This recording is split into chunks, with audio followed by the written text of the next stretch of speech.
presented by VGuard. National chamber of industries and commerce Uttar Pradesh Agra. ये संस्था हमारी 1949 की है। क्या बड़े मुद्दे क्या हैं आगरा के इंडस्ट्रियलिस्ट? यहाँ टूरिस्ट शाम को रात को रुकता नहीं है, सुबह आता है और शाम को चला जाता है। मोदी जी तो खुद आकर के यहाँ पर अपनी सभा के अंदर कह के गए थे, कह रहे यहाँ पे एयरपोर्ट नहीं है। आयरन फाउंड्री का बहुत बड़ा सेंटर था, ताजमहल के TTZ के चक्कर में सारी बंद हो गए। कि कोई हल्दीराम क्यों नहीं खोलता, कोई और ब्रांड क्यों नहीं खोलता, पंची क्यों खोल के बैठा है। National chamber of industries and commerce Uttar Pradesh Agra. ये आप पोस्टर से देख रहे होंगे, एक शील्ड सी लगी हुई है। तो हम इसी जगह पर आए हुए हैं। आगरा लोकसभा कवर कर रहे हैं, उत्तर प्रदेश के तमाम ज़िलों से होते हुए आगरा पहुँचे हैं। और यहाँ ये जो आप तमाम लोग देख रहे हैं, सब यहाँ के प्रबुद्ध लोग हैं, इंडस्ट्रियलिस्ट हैं, अलग अलग इंडस्ट्री से जुड़े हुए हैं। आगरा की जब बात आती है सबसे पहले आता है टूरिज़्म, क्योंकि ताजमहल है यहाँ पर, उस इंडस्ट्री से जुड़े लोग हैं। लेदर इंडस्ट्री से जुड़े लोग हैं और तमाम इंडस्ट्रीज से जुड़े लोग हैं। उनसे बात करेंगे, वो समझेंगे कि फ़िलहाल जब चुनाव है, और 5 साल पहले भी मैं आगरा आया था, तब भी इंडस्ट्रीज से बात की थी। तो जो खूबसूरती ताजमहल यहाँ पर दिखता है टूरिस्ट को, वो कैसे एक इंडस्ट्रीज के लिए एक मसला बना हुआ है लंबे समय से, तो उस पर बात करेंगे। और तमाम और जो मुद्दे हैं उन पर बात करेंगे विस्तार से। मगर सबसे पहले तो मैं समझना चाहूँगा ये जो नेशनल चैम्बर ऑफ इंडस्ट्रीज़ है इसके बारे में, और सबसे बेहतर मुझे लगता है आप रहेंगे उसके लिए, क्योंकि आप फिलहाल अध्यक्ष हैं। नाम बताइए अपना सर। अतुल कुमार गुप्ता। और आपकी इंडस्ट्री, आप किस इंडस्ट्री से जुड़े हुए हैं?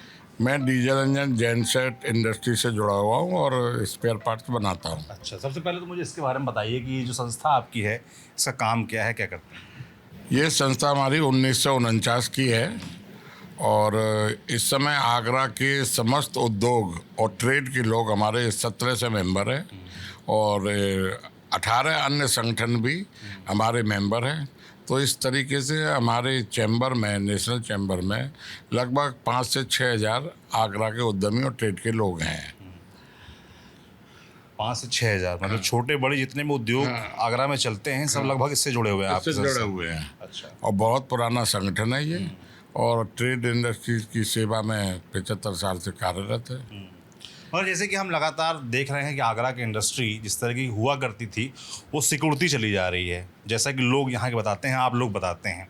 क्या ये वाकई सत्य है? क्या बड़े मुद्दे क्या हैं आगरा के इंडस्ट्रियलिस्ट? बिल्कुल, आपने ठीक पूछा कि आगरा का पिछले 40 सालों से कोई विशेष विकास नहीं हुआ है। और आपके इस मंच से मैं आज कहना चाहूँगा कि ताजमहल की वजह से कई बंदिशों के कारण और TTZ का भी एक कार्य रहा, और उसके बाद संघर्ष करके हमने आगरा का आयरन फाउंड्री उद्योग को फिर दोबारा पुनर्जीवित करा। तो मैं आपके इस मंच से आज ये बात कहूँगा कि आगरा में IT हब बने, और IT हब बनने के पीछे कारण भी मैं आपको बताना चाहूँगा। करीब 20,000 युवा यहाँ से हर साल पढ़ कर के निकलते हैं, जो कि यहीं पर रुकेंगे और अपने माता पिता के साथ रहेंगे। तो उन लोगों को यहीं रोज़गार मिलेगा, आगरा का विकास भी होगा, क्योंकि आगरा ताजमहल की वजह से काफ़ी पिछड़ गया है। और मैं इस मन से एक और बात कहूँगा कि जेवर एयरपोर्ट के भी नज़दीक है, यमुना एक्सप्रेस के लगा हुआ है। तो सारी सुविधाएं और सारी चीज़ें आगरा का जो ब्रांडेड यहीं पर रुक जाए, तो आगरा में IT हब हम सरकार से बराबर मांग कर रहे हैं। संसाधनों की कमी नहीं है और कनेक्टिविटी भी ठीक है। तो उस लिहाज से शहर को IT हब के तौर पर डेवलप किया जा सकता है। तो बिल्कुल हमारी यही मांग है सरकार से, क्योंकि हम लोग तो उतना नहीं कर पाएंगे। सरकार यहाँ पर इन्फोसिस और TCS और विप्रो को, कोई भी अगर एक ग्रुप यहाँ पर आ गया तो बट नेचुरल सारे ग्रुप भी यहाँ पर आ जाएंगे। अब मैं इसके लिए मैं कहूँगा, आज से 15 से 20 साल पहले हैदराबाद में कुछ नहीं था IT हब, आज बहुत आगे बढ़ गया। तो वहाँ की सरकार की मंशा और सरकार की प्राथमिकता के आधार पर तो आज उत्तर प्रदेश सरकार, हमारे योगी जी माननीय बराबर कह रहे हैं कि हम विकास की गंगा बहाएंगे। तो हम उनसे भी यही बात कहेंगे कि आप किसी एक बड़े ग्रुप को यहाँ लाएं और उसको यहाँ आप पूरा इंफ्रास्ट्रक्चर यहाँ पर है उसको उपलब्ध कराएं। बड़ फेमस सिटी है। जैसे आप ये डिमांड कर रहे हैं, वैसे बहुत लोग कहेंगे भाई चुनाव है, आप डिमांड हो रही है। क्या आप लोग चुनाव के समय ही इस तरह की डिमांड करते हैं या लगातार डिमांड होती है? उसके बारे में कभी आप लोगों की मुलाकात होती है? यहाँ के सांसद हैं, केंद्र में मंत्री हैं SP सिंह बघेल, उनसे इस विषय पे बात हुई? हाँ, बराबर बात चल रही है। 7-8 साल से तो हम बराबर ये मांग कर रहे हैं कि IT हब आगरा को घोषित किया जाए और आगरा को डेवलप किया जाए, क्योंकि आगरा में सारी आमूल चूल व्यवस्थाएं सब हैं। तो इसलिए ये बात नहीं है कि ये चुनाव के समय हम कह रहे हैं। आगरा की क्योंकि नॉन पोलिटिकल सामने से कोई पॉजिटिव संकेत मिलते हैं कि हाँ ऐसा कुछ हो रहा है या हो सकता है? अब आश्वासन तो मिलते हैं, लेकिन इस बार जो हमारा जो एकदम मेन फोकस रहेगा तो आईटी हब के लिए बराबर पूरी कोशिश करी जाएगी, प्रदेश सरकार से भी और केंद्र सरकार से भी। उसके अलावा भी एक दो चीज़ें और मैं आपको इंगित करना चाहूँगा पर्यटन के दृष्टिकोण से भी, कि आगरा बहुत फेमस सिटी मैंने पहले भी कहा। जैसे कि बड़ौदा में statue of unity Sardar Vallabh भाई पटेल की रही, वो अगर बटेश्वर जो जन्म स्थली है हमारे माननीय पूर्व प्रधानमंत्री अटल जी की, अगर वहाँ पर उनकी प्रतिमा स्थापित हो जाए 90 मीटर 100 मीटर जो भी सरकार की मंशा हो, और उसके आसपास का जो लोकेशन है बहुत फेमस एक से एक शिवालय मंदिर है, शौरीपुर जैन धर्मार्थियों का बहुत बड़ा तीर्थ स्थल है, चंबल सफारी है, तो उस इलाके को अगर चारों तरफ से विकसित करेंगे तो पर्यटक विदेशी और विदेशी उसको टूरिज्म सर्किट भी बन सकता है यहाँ पर एक। बिल्कुल। पर इच्छा शक्ति दिखती है यहाँ के नेताओं में उस। हाँ, मैं भी यही आपके मन से कहूँगा, इच्छा शक्ति और मानसिकता ये दोनों चीज़ जब होंगी तभी ये पूरा होगा। इच्छा शक्ति है, मानसिकता नहीं है तो नहीं होगा, और मानसिकता इच्छा शक्ति नहीं है तब भी नहीं होगा। इसलिए सरकार को दोनों इच्छा शक्ति और मानसिकता से आगे बढ़ना होगा, तभी आगरा का पर्यटन के हिसाब से बहुत बड़ा स्कोप है। जैसे कि भाई साहब ने कहा कि ताजमहल का जिक्र करते हुए कि वो कहीं ना कहीं नुकसान करता है इंडस्ट्री का, इसको बाहर के लोग जैसे जो घूमने आते हैं, जो पर्यटक हैं, वो शायद हजम ना कर पाए। उनको लगेगा कि यार ताजमहल तो एक बड़ी चीज़ है, ना सिर्फ नेशनल लेवल बल्कि इंटरनेशनल लेवल पे टूरिस्ट आते हैं, तो उससे तो फ़ायदा होना चाहिए आगरा को। नुकसान कैसे? क्या नाम है आपका? अम्बा प्रसाद गर्ग, मैं उपाध्यक्ष हूँ। जी, आप किस इंडस्ट्री से हैं? मैं शू इंडस्ट्री से हूँ। शू इंडस्ट्री। और जहाँ तक पर्यटन की मैं बात बताता हूँ, आगरा एकमात्र ऐसा दुनिया में शहर है जहाँ तीन वर्ल्ड हेरिटेज मॉन्यूमेंट है जो यूनेस्को द्वारा निर्धारित किए हुए हैं। ताजमहल है, लाल किला है और फतेहपुर सीकरी है। उसके बावजूद यहाँ टूरिस्ट शाम को रात को रुकता नहीं है, सुबह आता है और शाम को चला जाता है। कितनी बड़ी विडंबना है कि तीन वर्ल्ड हेरिटेज मॉन्यूमेंट जिस शहर में हो, उस शहर में आप पर्यटक को रात को रोक नहीं पा रहे हैं। क्यों नहीं रोक पा रहे? उसकी दिक्कत क्या है कि हम लोगों ने सिर्फ ताजमहल को हाईलाइट किया।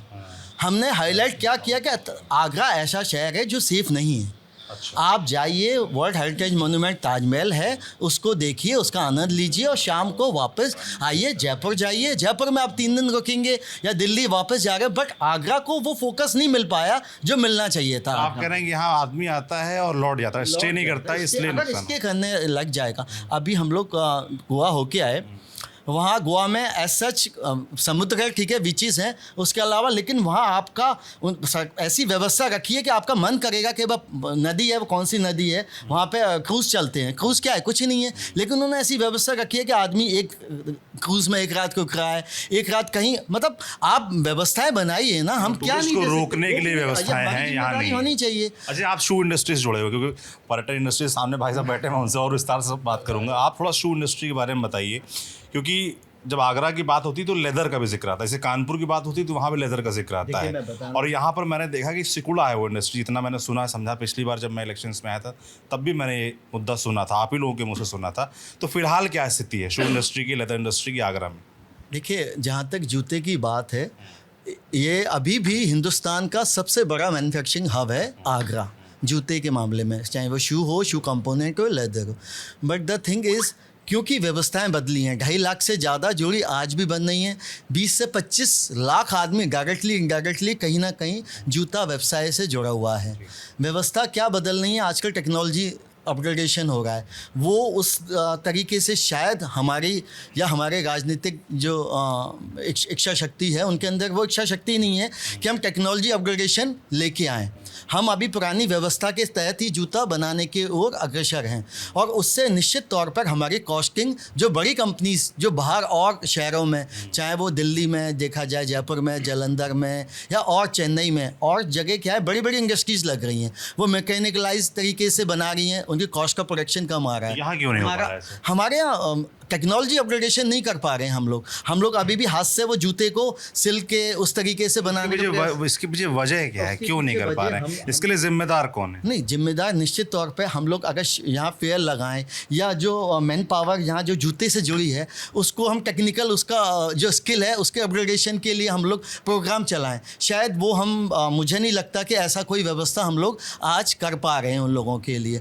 हम लोग अभी जैसे जूते पे बहुत बड़ा सेटबैक आने वाला है VIS को लेकर। ये क्या चीज़ है? ये क्वालिटी मार्क है और जो जूते नहीं ISI नहीं VIS, एक तरीके से सिंबॉलिक वही मान लिया जाए। तो उसमें ये है कि हमें क्वालिटी स्टैंडर्ड्स फॉलो करने पड़ेंगे जूते में। जूता अपने में ऐसा कुछ नहीं है, जूते में 100 से ज़्यादा कंपोनेंट लगते हैं तब एक कंप्लीट जूता तैयार होता है। 100 से ज़्यादा कंपोनेंट होते हैं, अपर में स्टिचिंग होती है, धागा होता है, उसमें सोल्यूशन वगैरह लगता है, तो उन सब को आपको क्वालिटी नॉर्म्स के हिसाब से बनाना पड़ेगा, उसके बाद आपका जूता बन के तैयार होगा। और जब आगरा की बात आती है, इतने बड़े स्केल पे जब जूता बनता है तो वो क्वालिटी नॉर्म्स हर छोटे कारखाने के लिए फॉलो कर पाना, पूरा कर पाना बहुत मुश्किल होने जा रहा है। तो आपके हिसाब से ये नहीं होना चाहिए, ये नहीं, कह रहे ये हैं? प्रैक्टिकली आप मुझे एक बात बताइए, 200 रुपये का जूता भी बनता है और जूता 2000 रुपये का भी बनता है, दोनों की एक ही क्वालिटी कैसे हो सकती है? भाई आप क्वालिटी नॉर्म्स हर जूते में एक सा कैसे लगा सकते हैं? आज जूता सेफ्टी की मैं लगाइए, मैं मानता हूँ सेफ्टी शूज़ जब आप बनवाओ, क्योंकि सेफ्टी शूज़ जो पहनेंगे उनका प्राइम फोकस होगा उनको सेफ गार्ड करने का। लेकिन जब फैशन इंडस्ट्रीज़ की बात आती है, आज लेडीज़ के शूज़ हैं, भाई वो 25 तरीके के जूते रखती हैं अपने, उनकी सेफ्टी तो कोई मैटर नहीं है। आज जूता टूट जाएगा दूसरा पहन लेंगी, या उनके लिए आप कि भाई ये धागा इतना मोटा होना चाहिए या सोल्यूशन या सोल इतना मोटा होना चाहिए, भाई उनका ऑब्जेक्ट तो सेफ्टी है ही नहीं, उनका तो फैशन है, डिजाइनिंग है। तो इस विषय पे आपकी किसी से बात हुई किसी नेता से, हमारी क्योंकि आप तो बहुत- उपाध्यक्ष भी हैं संस्था के? हम लोगों ने मैं अपने कंपोनेंट एसोसिएशन का सेक्रेटरी भी हूँ, काफ़ी हद तक हमने इसका विरोध भी किया है और उस विरोध की वजह का कुछ प्रभाव रहा कि अभी ये पूरी तरीके से लागू नहीं किया गया है। अभी इसको कुछ प्रोडक्ट पे इम्प्लीमेंट किया गया है, बट सूनर और लेटर ये इम्प्लीमेंट होगा। और इसके लिए मैं एक बात और आपके माध्यम से रखना चाहूँगा कि हम लोगों को टेस्टिंग लैब जो है, जब VIS इम्पोज हो जाएगा पूरी तरीके से, तो आगरा में एक टेस्टिंग लैब है, वो भी प्राइवेट सेक्टर को दी गई है। अब आप समझ सकते हैं एक टेस्टिंग लैब और इतने बड़े स्केल पे VIS कि क्वालिटी नॉर्म्स के हिसाब से प्रोडक्शन होगा, तो हम टेस्टिंग कहाँ करवाएंगे? या तो हम अपनी फैक्ट्रियों में VIS के मशीनरी लगाएंगे, वो संभव नहीं हो पाएगा। तो ये बड़ी स्थिति गंभीर होती जा रही है। क्या नाम है आपका? मैं मयंक मित्तल, जी मैम जी। पूर्व उपाध्यक्ष national chamber of industries and commerce. किस इंडस्ट्री से जुड़े हैं आप? मैं अभी केमिकल इंडस्ट्री से जुड़ा हुआ केमिकल इंडस्ट्री। तो क्या बनाते हैं यहाँ केमिकल? हूँ। मेरे यहाँ डिसइंफेक्टेंट्स बनते हैं, अच्छा मेजर क्लीनिंग केमिकल्स होते हैं ज़्यादातर। अच्छा। तो आगरा में कितनी इंडस्ट्री होगी केमिकल से जुड़ी? अगर आप मेरे ख्याल में, मैं समझता हूँ, अगर आप जाते हैं तो पूरा का पूरा एक बाज़ार है जो कि केमिकल के नाम से ही जाना जाता है, उसका काम ही केमिकल्स का है। सप्लाई कहाँ कहाँ होती है? Supply all India, all India. और यहाँ से अब्रॉड भी हम सप्लाई करते हैं, एक्सपोर्ट्स भी होते हैं, मगर यहाँ पर इंफ्रास्ट्रक्चर की कमी है। किस तरह का इंफ्रास्ट्रक्चर? एक्सपोर्टर्स को यहाँ पर सुविधाएं प्रोवाइड नहीं। केमिकल्स को ट्रांसपोर्ट करने के लिए हमारे को बॉम्बे जाना पड़ता है, बॉम्बे से जाकर के हमें शिपमेंट करने पड़ते हैं। ये एक अपने आप में एक बहुत बड़ी विडम्बना है। यहाँ पर वेयर हाउस होते हुए, गवर्नमेंट कस्टम्स का वेयर हाउस होते हुए हमें वो फैसिलिटी नहीं मिलती है। क्यों नहीं मिलती? मतलब आइडियली क्या होना चाहिए जिससे आप लोगों को मदद हो? हमारा प्रोडक्ट, उसको हैज कार्गो कहा जाता है। हेजार्डस कार्गो होने की वजह से इसके शिपमेंट में बहुत दिक्कत आती है, और यहाँ पर फैसिलिटीज़ नहीं है गवर्नमेंट के पास कि वो हेजार्डस कार्गो को हैंडल कर सकें, या उनके पास ऐसा इंफ्रास्ट्रक्चर नहीं है कि उसको वो स्टोर कर सकें। तो ऐसा एक इंफ्रास्ट्रक्चर डेवलप होना चाहिए कि सब तरह का कार्गो यहाँ पे हैंडल हो सके। अगर हम बात करते हैं BIS की अगर हम प्रमुखता से देखें तो BIS की पहली कंडीशन होती है कि आपको अगर BIS लेना है तो आपके इन हाउस टेस्टिंग फैसिलिटीज़ होनी चाहिए। आपको हमेशा अपने घर के अंदर अपना टेस्टिंग हाउस होना चाहिए। आपको अपना प्रोडक्ट की क्वालिटी आपको खुद इंश्योर करनी है। बाहर की लैब सिर्फ आपको असिस्टेंस देंगी। अब जैसे हमारे उपाध्यक्ष जी ने कहा, ये बात सत्य है कि हर आदमी अफोर्ड नहीं कर सकता है। हर आदमी की पॉसिबल नहीं है कि एक लैब लगाए, हर चीज़ का सेटअप करे। प्लांट एंड मशीनरी, उसकी रिक्वायरमेंट बहुत ज़्यादा होती है। हर चीज़ का अपना एक वजूद है, और हर आदमी ये नहीं कर सकता है कि जो जो बड़ी बड़ी प्लांट एंड मशीनरी 4-4 लाख रुपए की मशीन है, 5-5 लाख रुपए की मशीन है, वो ला करके अपने यहाँ रख ले और उसको एक बार साल में महीने में एक बार टेस्ट हो रहा है और उसको टेस्ट के लिए रखा रहे। वो संभव नहीं है। तो सरकार ऐसी कोई लैब या ऐसी कोई इंस्टीट्यूशन नहीं तैयार कर रही है जहाँ आप लोगों की जो टेस्टिंग वाले हैं, चेक मार्क वाली चीज़ें हैं, वो कंप्लीट हो सकें? सरकार ने आश्वासन दिया है, वो कहते हैं यहाँ पर पीपीडीसी करके एक संस्था है, उसके अंदर हम इसको डेवलप करके लाएंगे, मगर देखिए कितना आश्वासन कहाँ तक वो फलरूप करता है। जी आ रहा हूँ वो, क्योंकि वो पर्यटन टूरिज्म की बात हो रही थी तो सामने भाई साहब इशारा कर रहे थे, तो मुझे लगा पहले इनसे बात कर लूँ। आता हूँ आपके पास इनके बाद। जी क्या नाम है आपका सर? मेरा नाम संदीप अरोड़ा है। संदीप जी, तो संदीप जी आपके होटल्स वगैरह हैं? जी मैं होटेलियर हूँ और मैं यहाँ एक संस्था है आगरा टूरिज्म डेवलपमेंट फाउंडेशन में उसका अध्यक्ष भी हूँ। अच्छा, तो टूरिज्म इंडस्ट्री के क्या मुद्दे हैं? क्योंकि बाहर से तो यही लगेगा कि आगरा में टूरिज्म खूब होगा और टूरिज्म से जुड़े लोग खूब फल फूल रहे होंगे, ऐसा लगता है। कम से कम बाहर जो परसेप्शन है आगरा को लेकर वो एक ये है, जो हम लोग भी हैं, हम लोग को भी ऐसा लगता है। सही बात क्या है? देखिए, ताजमहल के होने की वजह से दुनिया भर की प्रसिद्धि या आगरा का जो नाम है या शोकेस जब भी हम पर्यटन को करते हैं दुनिया भर में, तो बिना ताज और बिना आगरा के होता नहीं है। हालांकि सरकार की प्राथमिकताओं में शायद अब आगरा है नहीं, तो उसकी वजह से कोई भी योजनाएं या कुछ भी इस तरीके का इन्वेस्टमेंट आगरा में नहीं दिया जा रहा है लंबे समय से।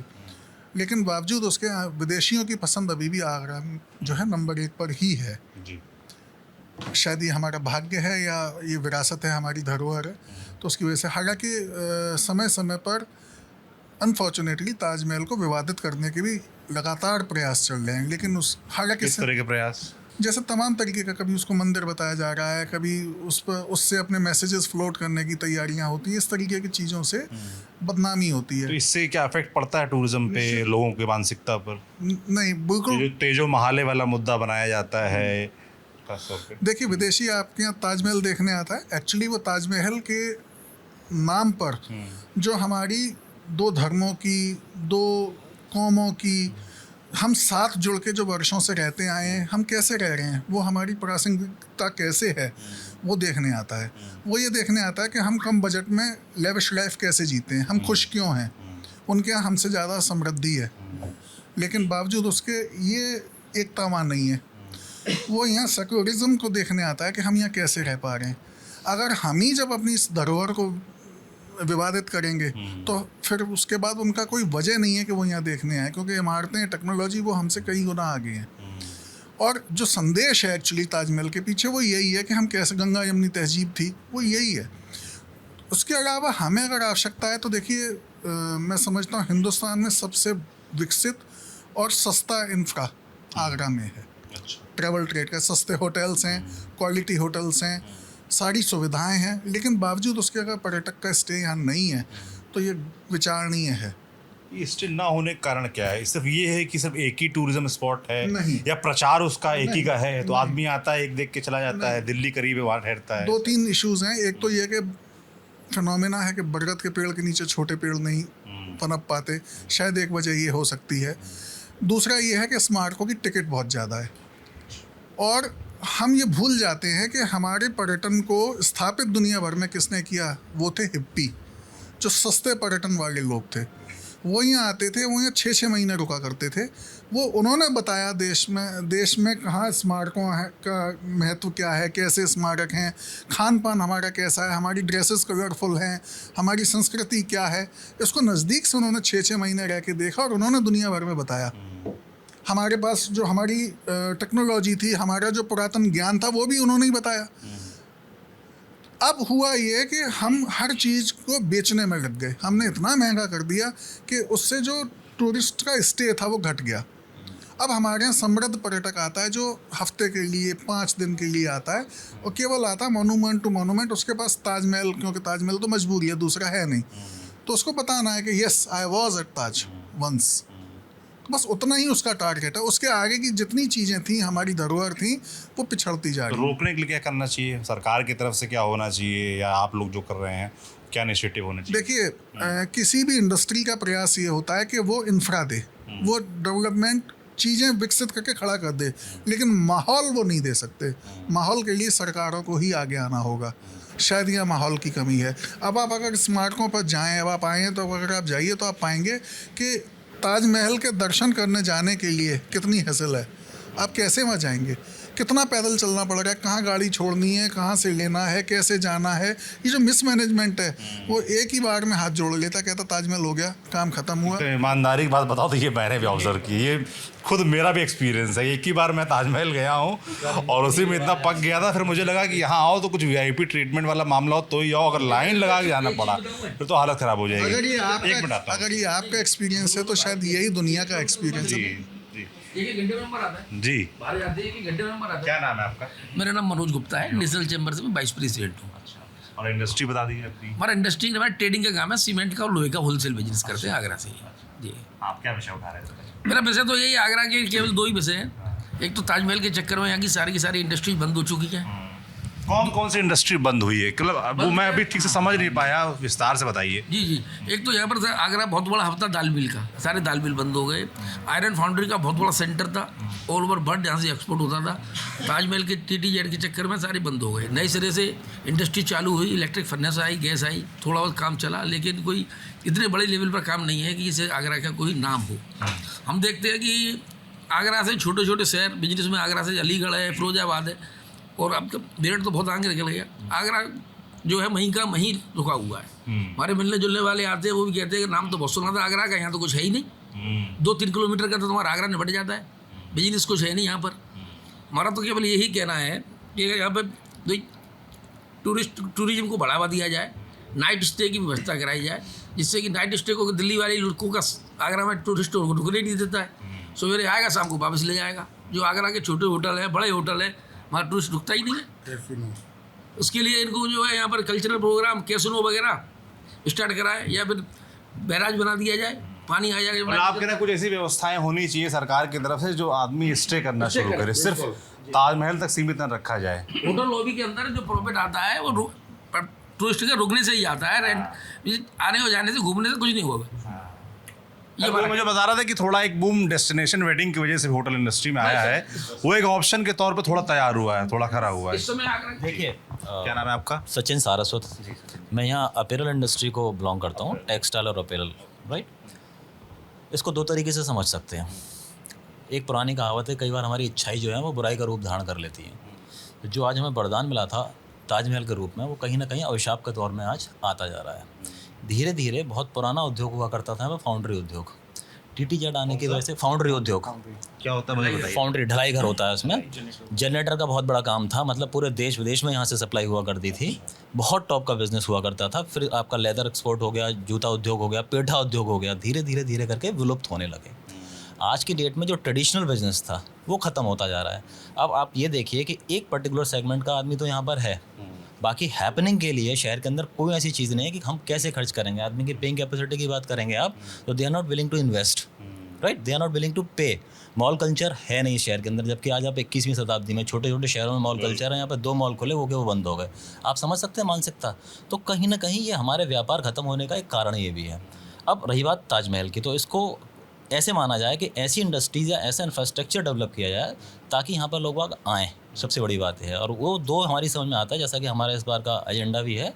IT एक ऐसा सेगमेंट है जो नॉन पॉल्यूटेड है, और अपीरल भी एक ऐसा सेगमेंट है जो नॉन पॉल्यूटेड है। जो मतलब मेन कारण मुझे लगता है इंडस्ट्री के सिकुड़ने का यहाँ पॉल्यूशन रहा, कि जो भी जहाँ चिमनी है, जहाँ से धुआं निकल रहा है, ऐसी कोई भी इंडस्ट्री। ताजमहल काला नहीं पड़ जाए, आदमी भले ही काला हो जाए, आदमी काला हो जाए, खत्म हो जाए, ताजमहल को कुछ नहीं होना चाहिए। अरे जब आदमी नहीं बचेगा तो फिर यहाँ होगा क्या ताजमहल का? समझ रहे हैं ना, ये व्यथा है यहाँ के व्यक्ति की। आज हर व्यक्ति यहाँ से चला गया, पलायन कर लिया। जो भी कोई अच्छा व्यक्ति वो नोएडा में जाकर सेटल हो गया, या उसने कहीं बाहर जाकर के अपना एस्टेब्लिशमेंट बना लिया। अल्टीमेटली कहीं ना कहीं आपको ये बात समझनी पड़ेगी कि अगर इस शहर का कहीं कोई उद्धार होना है तो इंफ्रास्ट्रक्चर डेवलप होना बहुत ज़रूरी है। कितनी बड़ी विडंबना है आज तक। आप इंटरनेशनल सिटी कहते हो, एयरपोर्ट है नहीं है, बगल में एयरपोर्ट है, कानपुर में, बरेली में एयरपोर्ट है, ग्वालियर में एयरपोर्ट है, इंटरनेशनल एयरपोर्ट्स हैं, फ्लाइट्स आती हैं, डोमेस्टिक तो छोड़िए। तो थोड़ा सा हजम करने के लिए मुश्किल होता है कि आगरा में ताजमहल जैसा एक बड़ा संस्थान है और इंटरनेशनल टूरिस्ट आते हैं, मगर एयरपोर्ट नहीं है। और एयरपोर्ट की डिमांड मुझे अच्छे से याद है 5 साल पहले भी थी। अब आप देखिए, एक बहुत बड़ा विषय है। मोदी जी तो खुद आकर के यहाँ पर अपनी सभा के अंदर कह के गए थे, कह रहे यहाँ पे एयरपोर्ट नहीं है। ओ माय गॉड, यहाँ तो एयरपोर्ट होना चाहिए, वो आज तक हम देख रहे हैं कहाँ पर है। अल्टीमेटली मेरा कहना सिंपल सा इतना है कि हमें कहीं ना कहीं ये बात सोचनी पड़ेगी कि अगर शहर ऐसा बोल रहे हैं कि मोदी जी को भी आना, फिर से ये बोलेंगे। कहीं ना कहीं किसी भी शहर के विकास में उसका इंफ्रास्ट्रक्चर एक अहम भूमिका प्ले करता है। अगर इंफ्रा नहीं होगा, आप कुछ भी कर लीजिए, विकास नहीं होगा, और विकास के लिए इंफ्रास्ट्रक्चर का होना ज़रूरी है। अब जेवर में एयरपोर्ट बन रहा है, उसका आप लोगों को लाभ मिलेगा? देखिए, हकीकत तो ये है कि आगरा को तो किसी का भी लाभ नहीं मिलेगा जीवन में, ये एक अटूट सत्य है। उसके पीछे कारण ये है कि TTZ कह लीजिए, NGT कह लीजिए, ये कह लीजिए, वो कह लीजिए, तमाम तरह की यहाँ पे परेशानियाँ हैं। आप कुछ भी करने जाइए, तमाम तरह के ऑब्जेक्शंस हैं, हैसल्स हैं, तो आप कुछ कर नहीं पाएंगे, इंडस्ट्री के नाम पे कुछ नहीं कर पाएंगे। बहुत से लोग आज अपने ट्रेडिशनल बिजनेस को खोते जा रहे हैं धीरे धीरे। मतलब मुझे लगता है अगले 10-20 सालों में ये हालत रहे तो शायद बहुत ज़्यादा व्यथा हो जाएगी शहर के लिए, यहाँ पर पनपना बहुत मुश्किल हो जाएगा। मुझे एक बात आप लोगों से बात करके समझ में आई कि जो ट्रेडिशनल जो भी बिजनेस थे या पुराने जो दौर से चले आ रहे, चाहे शू मेकिंग हो, चाहे भाई साहब ने ढलाई की बात बोली, है ना, वो सिकुड़ते जा रहे हैं। और उसका मुख्य कारण है जो पॉल्यूशन था और उससे ताजमहल इफेक्ट हो रहा था, इसलिए सिकुड़ा।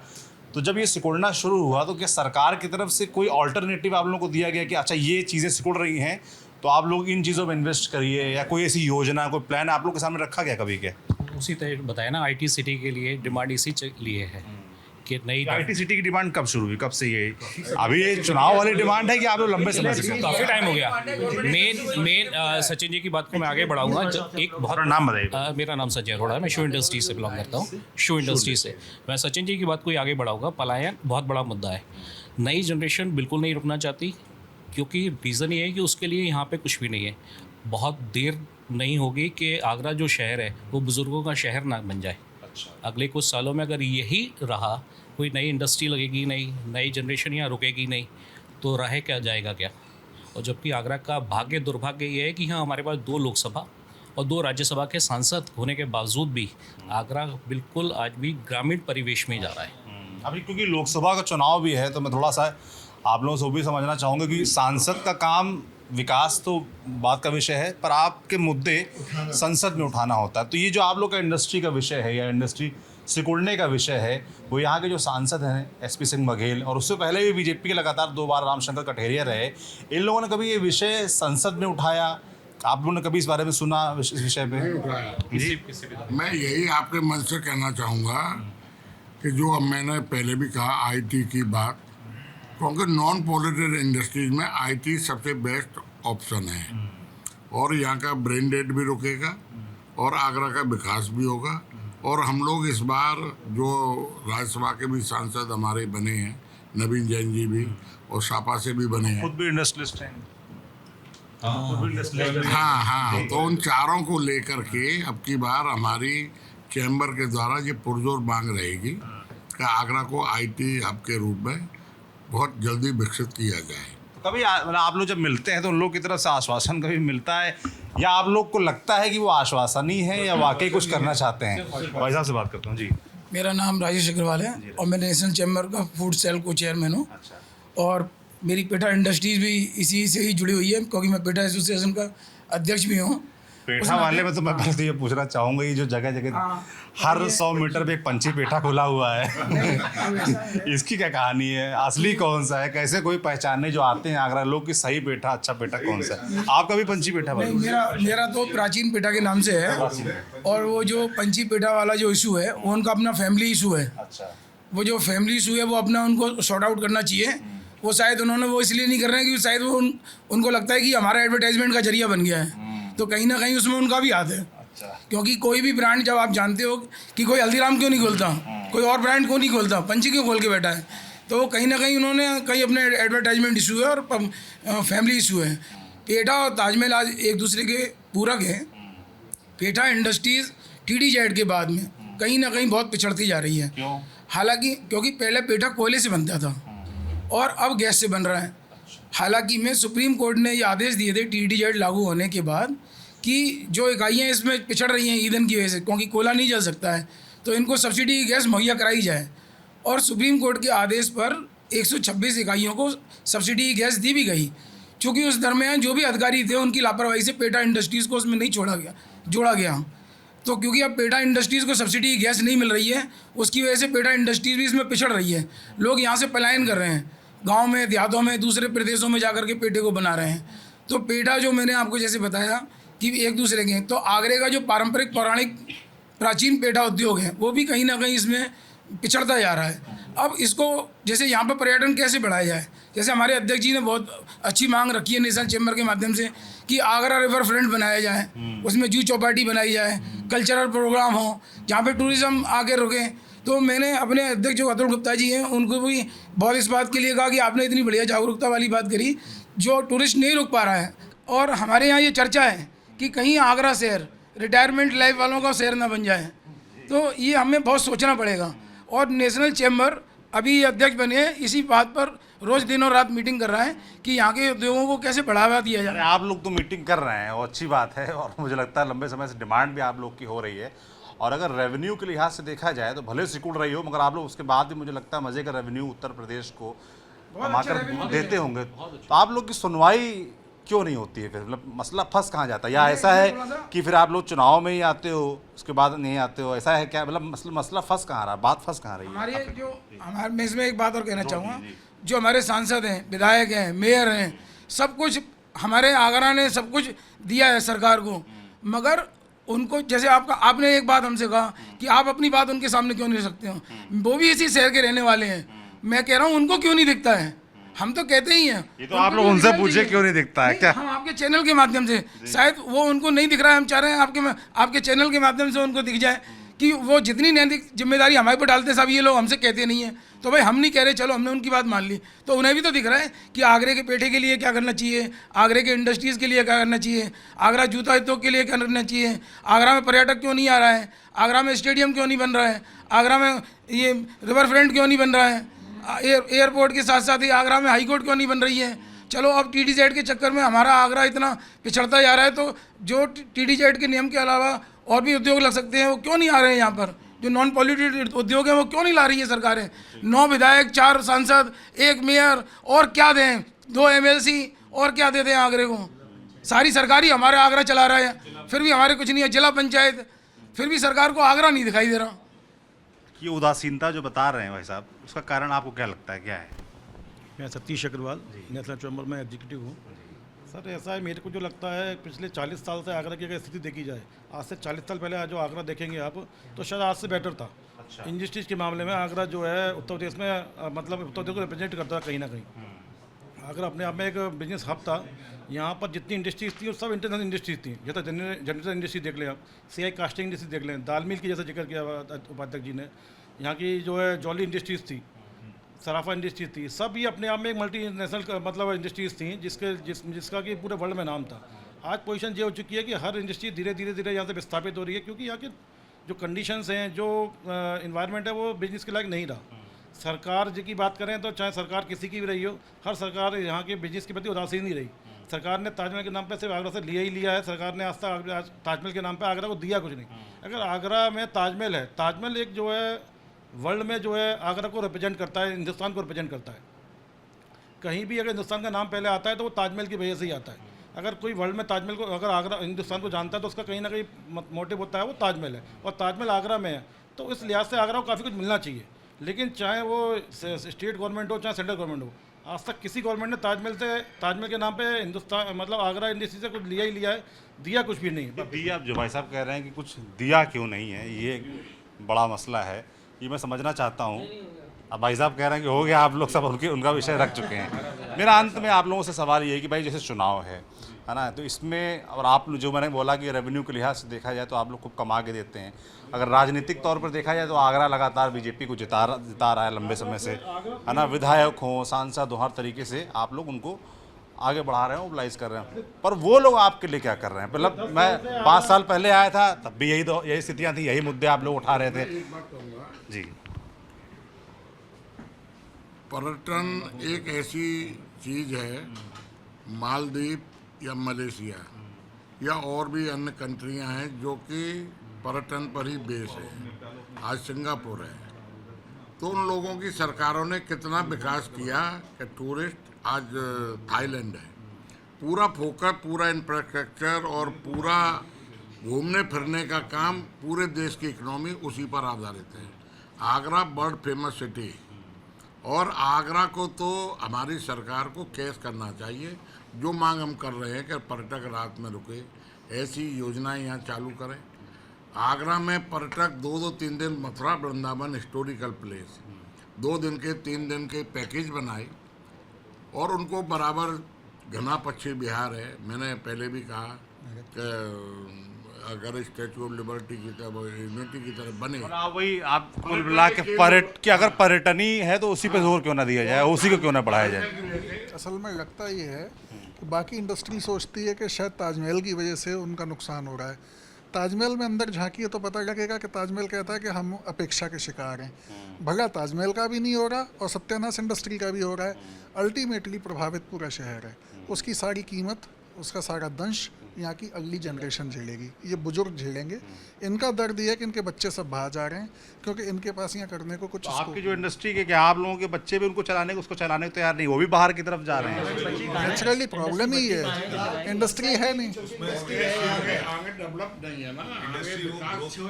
एक एक करके बोलिए जी। तो मैंने इसीलिए ये कहा कि आगरा पूरा फोकस पर्यटन पर करे और ऐसी योजनाओं को विकसित करे जिससे आगरा में टूरिस्ट बढ़े। जी, आप क्या कह रहे हैं?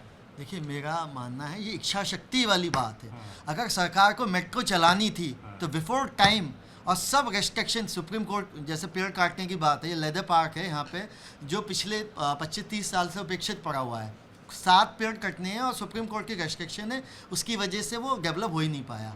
और जब मेट्रो चालू करनी है सरकार को, योगी जी को मेट्रो चालू करनी है तो कोई सुप्रीम कोर्ट की रेस्ट्रिक्शन नहीं लग सकती है। वहाँ मेट्रो बिफोर टाइम चालू हो गई। तो आप कह रहे हैं जहाँ मंशा होनी चाहिए, सरकार की मंशा है वो काम हो जाता है, वहाँ दिक्कत नहीं आती है। पर आप लोग के अनुरूप मंशा क्यों नहीं बन रही है? एयरपोर्ट की बात करें, एयरपोर्ट की बात करें जी। एयरपोर्ट देखिए यूपी शहर में ही कई जगह खुल गए। हिंदुस्तान में जो है आगरा जो है हिंदुस्तान को रिप्रेजेंट करता है, टूरिज्म हिस्ट्री है, टूरिज्म शहर है, उसके बावजूद भी आज तक एयरपोर्ट नहीं मिला। आगरा के आसपास देखिए, आगरा के आसपास आपके बरेली में एयरपोर्ट बन गया, प्रयागराज में एयरपोर्ट बन गया, अयोध्या में एयरपोर्ट बन गया, लेकिन आज तक आगरा को एयरपोर्ट नहीं मिला। तो कहीं ना कहीं कोई वजह, कोई मंशा सरकार की नहीं है जिसकी वजह से ये सब चीज़ें हो रही हैं। सरकार अगर चाहे अपनी मंशा सही रखे तो आज एयरपोर्ट जैसी चीज़ जो सबसे ज़रूरी है आगरे के लिए, आज तक नहीं है। ऐसा क्यों है? हमारा सर इतना ही कहना है आगरा के विकास के संबंध में। यहाँ की जनता तो जो हर बार डिमांड करती है, लेकिन यहाँ के जो हमारे प्रतिनिधि हैं वो आगरा के प्रति इतने सचेत नहीं रहते हैं या उनको इतनी। आप लोग जाते हैं उनसे मिलने, बोलते हैं? आखिरी बार आप लोगों की कब बातचीत हुई थी? 2 साल पहले ही हमने अपने नेशनल चैम्बर में मीटिंग की थी, उस संवाद नाम से। उसके अंदर हमने जो है 9 विधायक, 2 सांसद को बुलाया, सबको बुलाया और अब पूरी आगरा की मीडिया बैठी हुई थी, सबको बताया आगरा के लिए। उन्होंने सारे के सारे अपने प्रतिवेदन दे दिए गए, लेकिन नतीजा क्या निकला? 2 साल के अंदर नतीजा हम केवल सिफर पर बैठे हुए, कोई काम नहीं हो गया, कुछ नहीं हुआ। और कहा गया था, कुछ प्रॉमिस किया गया था कि ये होगा, सब के सब जो दिया था, प्रतिवेदन दिया, उसके अंदर सर आगरा के विकास की बात की गई थी कि ये काम होने बाकी है, ठीक है, हो जाएंगे। उसके बाद कुछ नहीं। समय समय पे आगरा के सारे प्रतिनिधियों को बताया जाता है, हर चीज़ का जो है एक पूरा प्रत्यावेदन दिया जाता है। समय समय पर चैम्बर अपनी जिम्मेदारी निभाता है, हर सांसद को, हर विधायक को बुला के बाकायदा लिखित में प्रत्यावेदन दिया। बताइए, जब आप लोग की सुनवाई नहीं हो रही है, जब आप लोग इतने बड़े लोग हैं, प्रबुद्ध जन हैं, तो फिर जो नॉर्मल जनता है उसकी कितनी सुनी जाती होगी? मेरा को अब थोड़ा सा ये लग रहा है विश्वास, 2013 में मोदी जी आए थे रैली में यहाँ पर जनसभा को संबोधित करने, तब उन्होंने बड़े आश्चर्य से कहा था कि आगरा विश्व का विख्यात शहर है जिसमें ताजमहल है और यहाँ एयरपोर्ट नहीं है, मेरी सरकार आएगी एयरपोर्ट बनेगा। अब वो खैर इतने टाइम हो गया, फिर 25 तारीख को हमारे यहाँ रैली है। अब वो कम से कम कितने साल बाद आ रहे हैं? 10 साल बाद। 10 साल बाद फिर वो दोबारा आ रहे हैं उसी रैली में, चुनावों की में। तो शायद उनको ये लगे कि मैं यहाँ पर घोषणा कर गया था, तो कहीं अपने उस वादे को 10 साल पुराने को अब वो पूरा कर दें तो हो सकता है आगरे का ये सौभाग्य हो जाए। तो आप लोग जैसे प्रधानमंत्री आ रहे हैं, आप लोग प्रयास नहीं कर रहे हैं मिलने का कि प्रधानमंत्री से वक्त मिल जाए और उनको जो 10 साल पहले किया गया वादा याद दिलाया जाए? एक बात और कहूँगा आपके मन से, हमारे माननीय गडकरी जी तो ये तक कह गए थे कि यमुना आगरा से और दिल्ली तक जहाज चला करेंगे, क्रूज चलाएंगे। वो यमुना पहले पानी तो बैराज ही बनाते, बैराज की मांग हमारी 40 साल पुरानी है। आगरा की जनता पानी, भले ही गंगा जल आ गया है, लेकिन अगर आज बैराज बन जाए तो ताजमहल का सौंदर्य चौगुना हो जाएगा। और ताजमहल की नींव चाहती भी है कि वहाँ पानी बराबर भरा रहे, जो मजबूती मिलेगी। सरकार को भी मालूम है, बैराज की मांग इतनी पुरानी, अब डीसल्टिंग का आज आदेश हुआ है सुप्रीम कोर्ट ने कि डीसल्टिंग की जाएगी। तो ये सब चीज़ें हों, धरातल पे आए, तभी परिवर्तन आएगा। बिल्कुल। तो ये थे आगरा शहर के तमाम बड़े इंडस्ट्रियलिस्ट और उनके द्वारा उठाए गए मुद्दे ताजमहल को लेकर, जो उनकी लगातार चिंताएं हैं वो उन्होंने जाहिर की। पर्यटन एक यहाँ का बड़ा विषय है जिस पर और काम होने की ज़रूरत है। जो बड़ा विषय उठाया गया वो ये है कि पर्यटक यहाँ आते तो हैं पर स्टे नहीं करते। जब तक स्टे नहीं करेंगे तब तक वो एक बूम जो होता है पर्यटन इंडस्ट्री में, टूरिज्म इंडस्ट्री में, वो नहीं आएगा। हाई कोर्ट की डिमांड है, जो यमुना में जल स्तर वाली बात है, डैम वाली डिमांड है वो है, और तमाम ऐसे वादे हैं, चाहे वो एयरपोर्ट का हो, चाहे वो क्रूज़ चलाने को हो, जो भाई साहब ने याद दिलाया। ऐसी डिमांड से जो अधूरी हैं, उम्मीद करते हैं कि अगले 5 साल में ये चीज़ें हों जिसकी भी सरकार आती है, और नहीं आती तो आप लोग शिकायत करते रहेंगे, मुद्दे उठाते रहेंगे, ये भी उम्मीद करते हैं। बिल्कुल जी। बाकी आपकी जो भी इस विषय पर जो भी बातचीत हुई, इस पर जो भी राय हो वो हमें ज़रूर बताएं और देखते रहें TV9 डिजिटल। शुक्रिया।